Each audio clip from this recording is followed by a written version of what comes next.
El cambio que viene, ¿de qué va? ¿De qué tamaño será? ¿Será de tamaño considerable o superficial? ¿Histórico o cosmético? ¿Qué coordenadas tendrá el cambio que viene?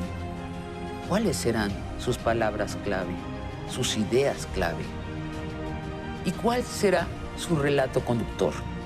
Ese relato de futuro que se intentará bajar a la realidad.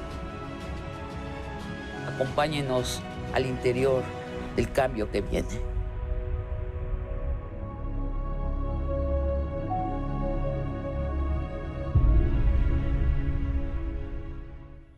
Irma Heréndida Sandoval, secretaria de la Función Pública, bienvenida. Muchas gracias, Sabina. Un honor estar aquí contigo. Irma Heréndida, naciste en Acapulco.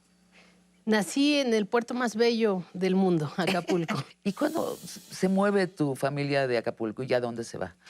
Mira, mi padre fue un luchador social desde siempre y tuvo, digamos, la vida de luchador social. Nosotros padecimos los tiempos más duros del autoritarismo y mi padre, de hecho, fue desterrado por el gobernador Rubén Figueroa. Entonces, nunca dejó Acapulco, nunca dejó Guerrero. Siempre estuvo yendo y viniendo, pero sí puso a salvo a su familia, a su esposa y a sus hijos. ¿A dónde los puso? En la Ciudad de México.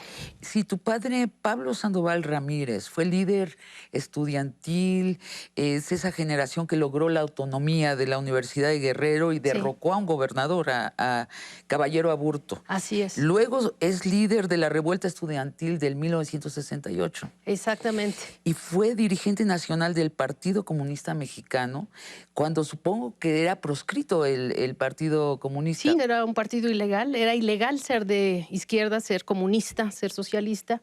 Y en esa vertiente siempre militó mi padre. Tu padre incluso va a la cárcel por su actividad política. Estuvo encarcelado varias veces en México, incluso también en el extranjero, visitando congresos y siendo solidario, también fue tomado preso en algunos momentos. ¿Y siendo niña te tocó que él estuviera encarcelado? Pues supongo que sí, no lo tengo ¿No lo tienes registrado? en el registro porque mi madre fue pues nuestra referente de protección en términos de la familia. Mi mamá Era fue la que mantenía el núcleo familiar estable. Mi mamá fue una mujer muy luchadora, es una mujer muy valiente, luchadora, una historiadora, una maestra entregada y la mejor de las madres.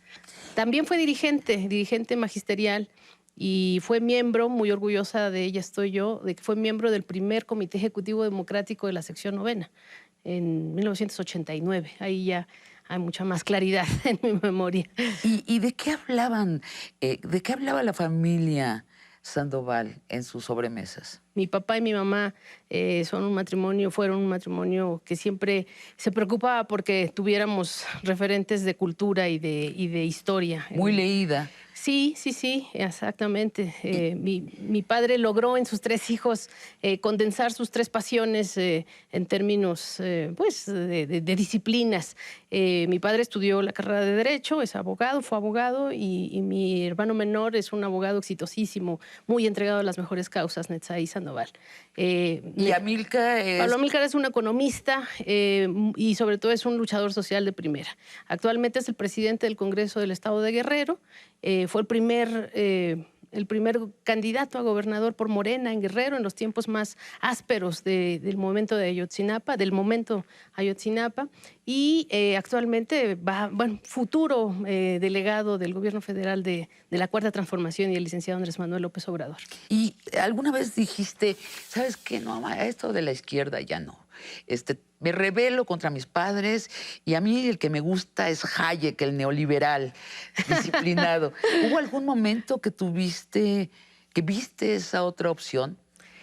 No, fíjate que no, jamás, porque no nos dieron, digamos, un asunto ideológico. de ideología, ¿no? O un asunto religioso de meternos a fuerza las ideas, sino fue un asunto de ejemplo cotidiano de mi madre y de mi padre.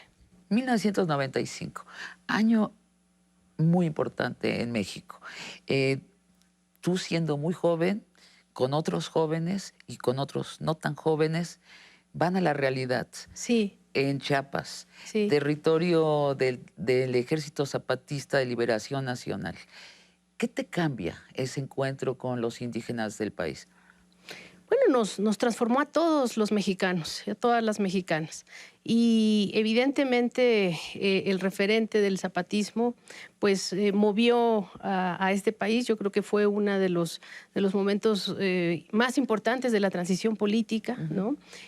Había gente que no creía en la vía pacífica, en la vía electoral, que seguía, pues el mismo zapatismo es resultado de esas lógicas, y el zapatismo en su fortaleza cultural y de transformación de la cultura política hace que mucha gente apueste por el cambio democrático. Es verdad, por un lado nos recuerdan, ellos nos dicen, aquí estamos, no se les olvide el México pobre, el México que necesita, no se sientan tan neoliberales cuando están dejando atrás a un sector tan importante, Así pero por es. otro lado, sí deciden a mucha gente de izquierda, a mí me sucede, olvidar la vía armada, porque nos damos cuenta que esa opción es menos segura que la electoral, ¿no? Así es. Y bueno, y a nivel personal me dejó al hombre de mi vida. Ah, te iba a preguntar, A la nivel cumbia, la personal. del moño colorada, ¿te la sabes? Sí, acudimos al encuentro intergaláctico por la humanidad y contra el neoliberalismo convocado por el zapatismo, dos jóvenes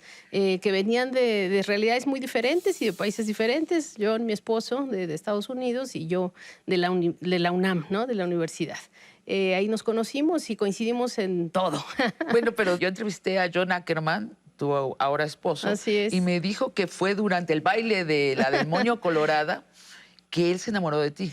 Sí, esa canción era un referente del zapatismo, la del moño colorado. Y ahí estábamos todos hundidos literalmente en lodo, porque pues es la selva, bailando la del moño colorado. John me dice que una de las razones, y no la principal, para que él se quedara en México, si este gringo se volviera mexicano, fuiste tú.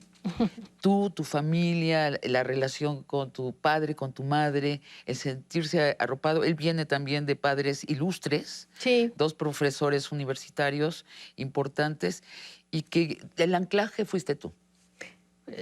John es muy generoso y muy romántico. Yo creo que era un hombre predestinado a los grandes cambios y a militar. Lo que sí es que creo que México es un lugar mágico en términos de abrir brecha para las grandes transformaciones mundiales, me atrevería a decir. Y evidentemente el zapatismo lo fue en los 90s, como hoy lo es la Cuarta Transformación. Y John me parece una de las personas que más ha contribuido desde sus alcances humildes, pero valiosos, a esa transformación. Ahora somos padres, él y yo, de dos niñas maravillosas, a las cuales aspiramos a dejar un poquitito de lo aprendido en estos momentos y movimientos de cambio. Ahora, ustedes son una pareja muy igualitaria y se van formando juntos. Estuve revisando las biografías paralelas de ustedes y vienen, después de que se conocen, vienen años y años y años de estudio académico. Sí. ¿A dónde van a formarse? Mira, todo el mundo cree que yo me traje a John de Estados Unidos, que lo importé,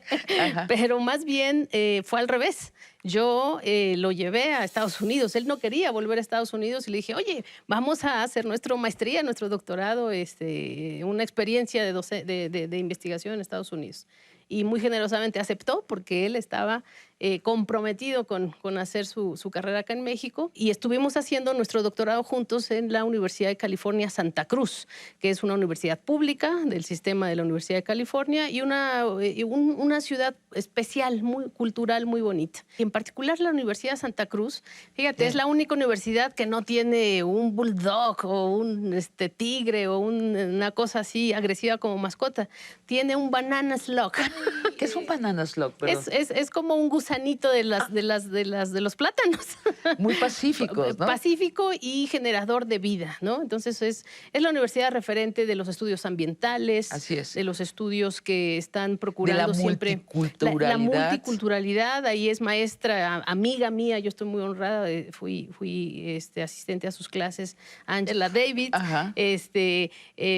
Wally Goldfrank, maestros maravillosos. Michael Brown, Sonia Álvarez, una referente del feminismo. O sea, es una universidad de primera. Es la universidad donde nacen los derechos humanos, donde nace la lucha de los negros por sus Exacto. libertades, donde nace un poco indirectamente el feminismo, donde nace el movimiento de los queer rights, ¿no? Sí, o sea, la sí, idea sí. de la diversidad, de somos muy diversos sexualmente La los diversidad seres sexual, humanos. la diversidad Sí, es un sexual. privilegio, ¿no? De estar en ese Estados Unidos. Gozamos mucho el momento, gozamos mucho California, gozamos mucho la Universidad de California Santa Cruz, y por eso es que estamos tan tristes también del momento que se vive ahora en Estados Unidos al respecto de esta multiculturalidad y de esta Es la diversidad. antípoda de lo que sería la Universidad de California, la antípoda así es. completa del Mr. Trump. Pero nunca sacamos de nuestro corazón la UNAM. Y de hecho, te repito, John regresó a México también a cumplir su sueño y se doctoró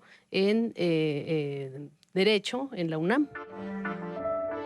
¿Cuándo te inclinas a estudiar sobre la corrupción y los métodos anticorrupción?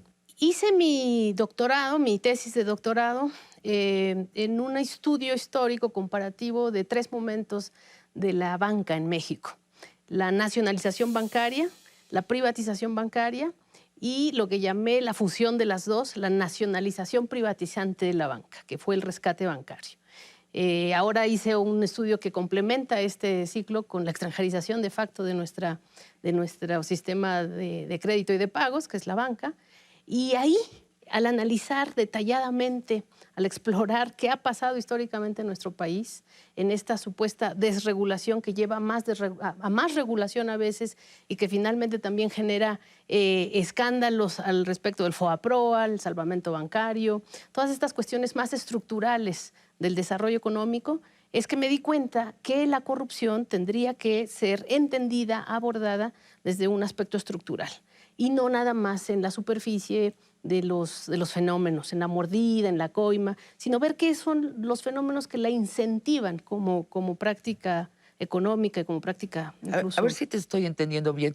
Los neoliberales, cuando hablan de su modelo, hablan de que los privados hacen mejor las cosas que el Estado. Hay que desestatizar para que no haya corrupción. En la práctica, lo que ha sucedido en México y en todas partes donde ha habido neoliberalismo, es decir, en todo Occidente, lo que ha pasado es que se han vuelto puertas giratorias las corporaciones y los gobiernos, y fluye el dinero y la gente de uno a otro, y se hacen los tratos por encima de los intereses de la población, y hay muchas...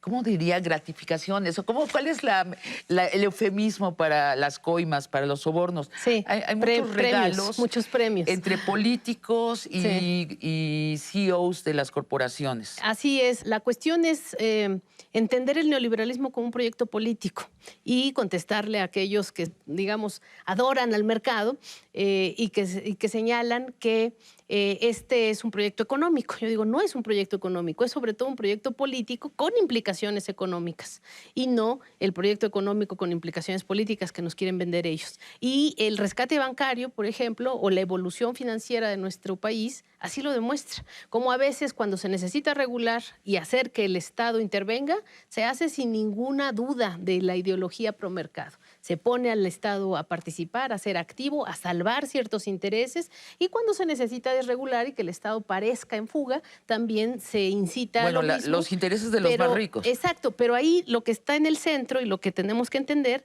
es que son los intereses políticos, no las cuestiones de teoría económica, los intereses políticos. Y entonces, comprendiendo eso, es que podemos construir otro proyecto político que se contraponga, que digamos, desafíe el modelo neoliberal propiamente, que es un modelo político. Y Marianela, ¿cómo te explicas que la gente decente neoliberal, que la hay,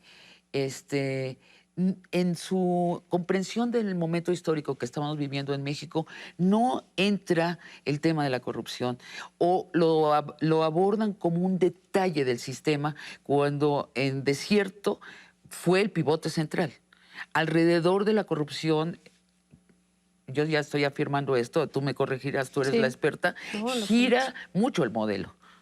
Sí, mira, es una cuestión ideológica, ¿no? Son ideologías muy acendradas, son ideologías que hay que entender y que hay que, evidentemente, ir desactivando desde sus raíces. Por eso es que me interesó tanto hacer un estudio sistemático, histórico y de largo aliento sobre la evolución de los intereses políticos en lo financiero. Es decir, el ámbito por antonomasia más supuestamente económico, que es el financiero, ¿no? El del manejo de variables financieras, está inserto en una lógica política. Y eso es lo que la gente no comprende.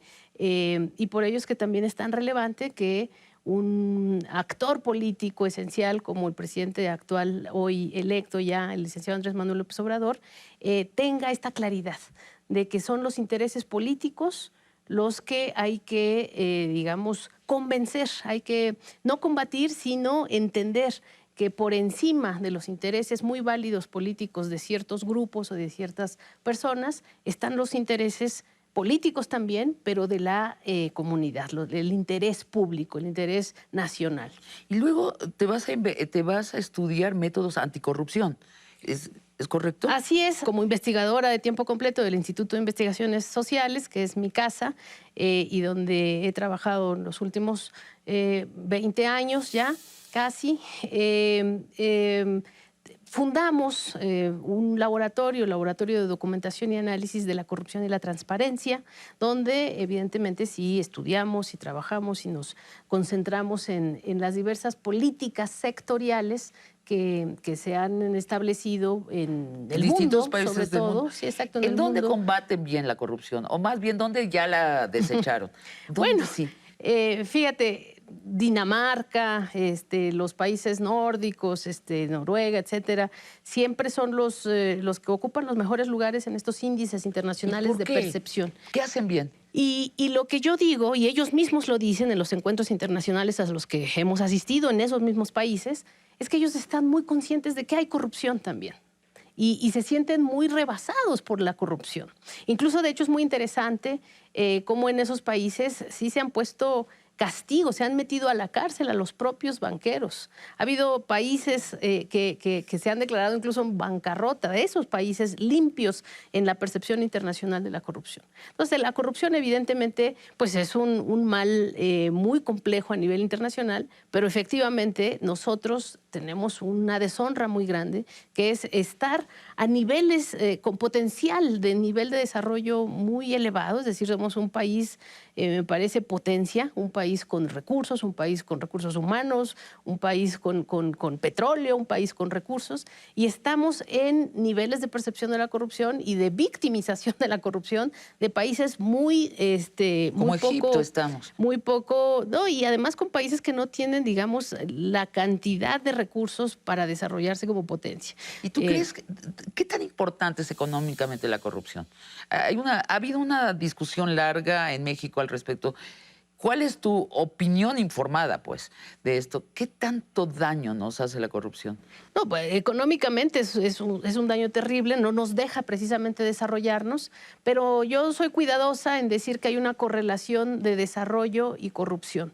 Una vez más, nuestro vecino del norte, Estados Unidos, que es uno de los países más pudientes, económicamente desarrollados en ese sentido, es decir, ricos, es uno de los países con más niveles de corrupción estructural, que ese es el asunto que a mí me interesa analizar. No la corrupción menor, banal, de coimas y mordidas, no nada más la cuestión de legalidad menor normativa, sino la corrupción estructural, en donde se vinculan de forma pues casi indisoluble los intereses privados y los intereses el interés público. Por ejemplo, como en Estados Unidos, que cada legislador tiene sus donadores, ¿a eso te refieres? Exactamente. Estados Unidos, por ejemplo, es un país muy poco blindado para el corporativismo, para el clientelismo, para la compra y coacción de voto en ese sentido, ¿no?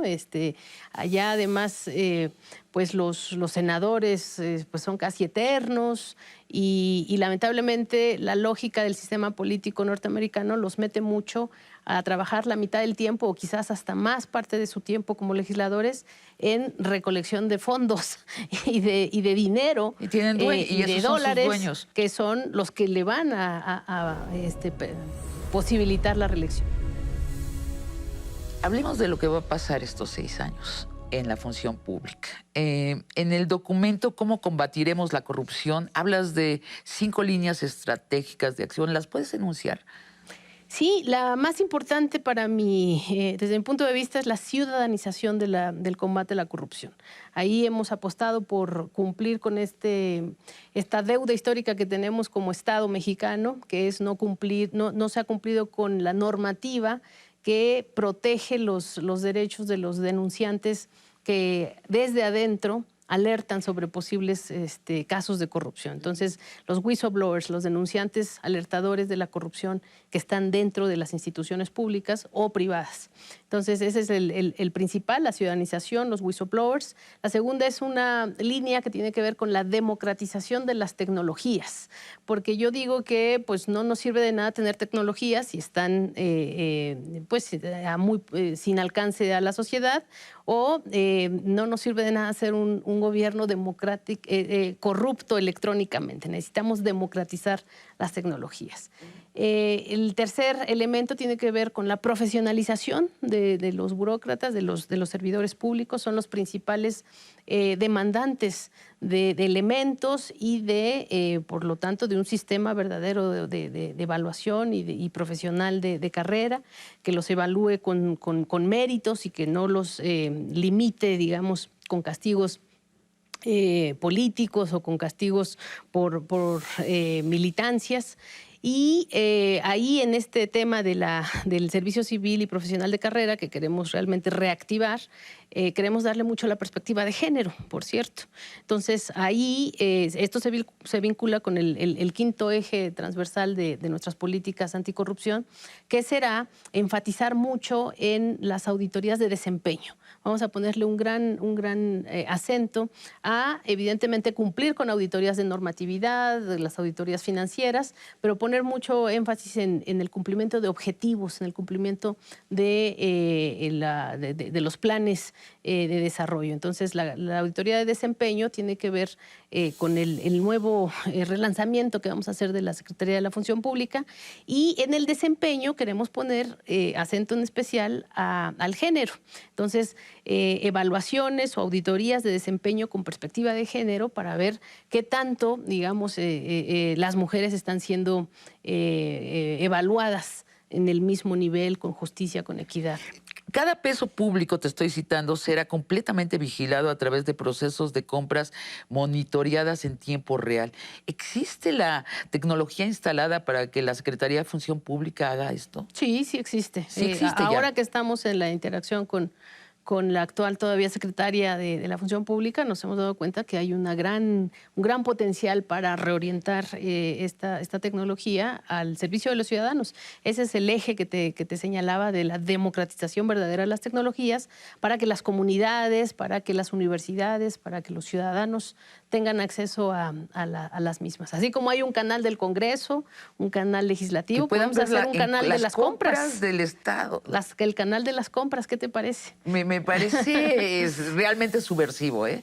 Y además va a haber una sola oficina desde donde se compran las cosas. Va a haber centralización de compras. Efectivamente, el presidente, el licenciado Andrés Manuel López Obrador, está muy comprometido con este proyecto, y es una de las mejores prácticas a nivel internacional. Entonces estoy segura que va a dar muy buenos resultados. Quedará prohibido que cualquier funcionario público, te estoy citando, y sus familiares se vinculen con contratistas, inversionistas o empresarios nacionales o internacionales para establecer cualquier tipo de negocios privados. ¿En serio? ¿Y seguirá llamando México esto? Es que ya estábamos llamándonos SA de repente. México SADCB. Fíjate que sí, hay que establecer un límite muy claro, muy preciso entre el interés público y el interés privado. El tema de los conflictos de interés. Hay en todos los niveles, en toda la pirámide social, diversos conflictos de interés. Casi siempre se habla del compadrazgo, el amiguismo, ¿no? La palanca, pero repito, esas son cuestiones menores respecto de, digamos, la imposibilidad que debe de ya cumplirse establecerse y cumplirse entre un inversionista de alto nivel que tiene metido a su hijo de funcionario público en la misma rama. Un periodista que tiene a su sobrino en la Secretaría de Gobernación. Toda esta falta de regulación Sí. del interés público y del interés privado tiene que estar muy bien establecida. Pues 2 preguntas. ¿Y esos casos, esas casas, vas a revisarlas? Pues, ¿tú qué te imaginas? Mira. No tengo la menor idea. Es un asunto de responsabilidades, mi queridísima Sabina. No es un asunto de gusto, es un asunto de responsabilidad. Y es una directriz del presidente Andrés Manuel López Obrador. No se trata de, repito, meternos a la cacería de brujas, mucho menos a la cacería de chivos expiatorios, ha dicho él, o de charalitos. Se trata de cerrar las investigaciones. Y las investigaciones que están abiertas de todos estos escándalos que nos han ¿Y están llenado abiertos? de oprobio, algunos sí, algunos no. O sea, para que tú entres en acción en estos temas, tiene que haber una demanda. ¿Es lo que Sí, dices? hay un proceso, digamos, de la queja, la demanda y la investigación respectiva. Pero lo que digo es que todos los casos que estén abiertos se tienen que cerrar. Y los vamos a cerrar, y los vamos a cerrar con toda la responsabilidad. ¿Pero los vas a cerrar así como esto no lo hacemos, o los vas a cerrar luego de investigarlos? No. Pues, o sea, sí va a haber investigaciones hacia casos del pasado. La instrucción del presidente Andrés Manuel López Obrador es legalidad, es apego a derecho y es evidentemente combate a la impunidad. Sí cuentas con los instrumentos para hacer un cambio pronunciado, rápido, sobre la corrupción en este país. México tiene una constitución de primera, tenemos normativa de avanzada, tenemos ya un sistema de coordinación de todas las entidades que estamos en la esfera de la rendición de cuentas, en la obligación de la fiscalización, que es el Sistema Nacional Anticorrupción. Lamentablemente todavía no termina de cuajar y no está acéfalo, no tenemos fiscal. Tenemos todavía problemáticas normativas, pero tenemos todas las posibilidades para, con voluntad política, que la tiene el presidente Andrés Manuel López Obrador y desde luego tu servidora, empujar hasta la última de nuestras posibilidades. ¿Desde el 2019 vamos a notar la diferencia? Pues yo creo que ya se está notando. La consulta para mí fue un gran referente del cambio. Muchas gracias, Irma Heréndida. Hasta la próxima. Muchísimas gracias, Avi.